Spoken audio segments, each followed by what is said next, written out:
ஒரு பெரிய கம்பெனி. அந்த கம்பெனியில் வாசு அப்படின்னு ஒரு பையன் வேலைக்கு சேர்ந்தார். இந்த பையன் ரொம்ப நல்ல பையன்தான். இருந்தாலும் அங்கே இருக்கிற எல்லாரும் இவரை எப்படியாவது தாண்டி மேலே வந்துடணும் அப்படிங்கிறதுல ஒரு போட்டி ஒருத்தருக்கு ஒருத்தர் இருந்துகிட்டே தானே இருக்கோம்.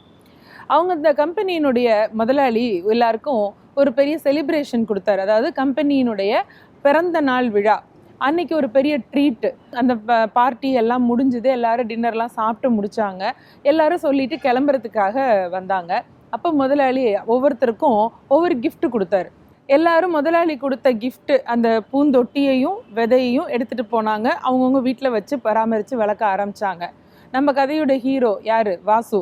அவரும் அதே மாதிரி வாங்கிட்டு போய் அந்த விதைகளை தன் மனைவிட்ட கொடுத்தாரு. அந்த விதையை ஒரு நல்ல நேரம் பார்த்து உள்ளே போட்டு தண்ணி ஊற்றி அதை பராமரித்து சன்லைட்டு படுற மாதிரி வச்சுன்னு டெய்லி பராமரிச்சுட்டே இருந்தார்.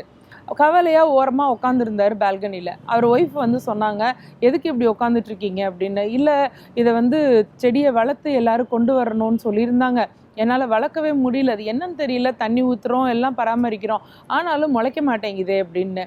அப்போ அந்த ஒய்ஃபு சொன்னாங்க, இது பரவாயில்லைங்க, அது முளைக்காததுக்கு நீங்களா காரணம். நம்ம வந்து அவர் சொன்ன மாதிரியே ரொம்ப சின்சியராக தானே பண்ணினோம்.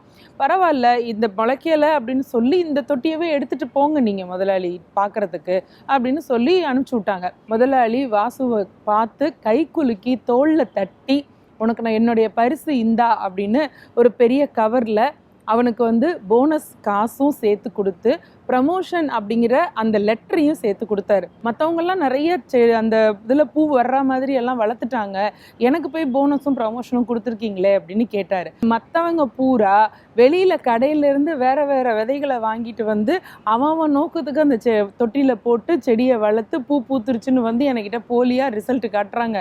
நீ ஒரு ஆள் மட்டும்தான் என்ன உண்மையோ அதை அப்படியே கொண்டு வந்து என்கிட்ட மரியாதையாக காமிச்சிருக்க.